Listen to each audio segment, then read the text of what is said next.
আসসালামু আলাইকুম। আজকে আমি রান্না করব বুটের ডাল দিয়ে মুরগির পা গিলা মাইটা। প্রথমে আমি গরম তেলে পেঁয়াজের কুচি দিয়ে কাঁচামরিচের কুচি দিয়ে ভালোভাবে ভেজে পরিমাণ মতন আমার সব কিছু মশলা উপকরণ দিয়ে আমি এটা কষিয়ে নেব। পাশাপাশি আমি এখানে তেলে পিঠা বানাবো আমার শাশুড়ির জন্য। আমার শাশুড়ি খুব পছন্দ করে তেলে পিঠাটা।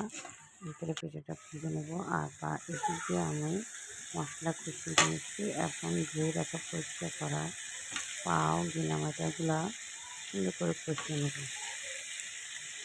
আমি বুটের ডাল আগে আলাদা করে সিদ্ধ করে নিয়েছি। এই যে আমার রান্না প্রায় কাছাকাছি হয়ে গেছে।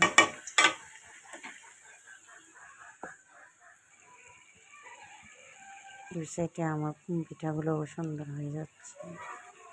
আপনারা আমার ভিডিও দেখবেন, আমাকে সাবস্ক্রাইব করবেন, লাইক কমেন্টস করবেন এবং আমাকে নতুন হিসেবে উৎসাহিত করবেন।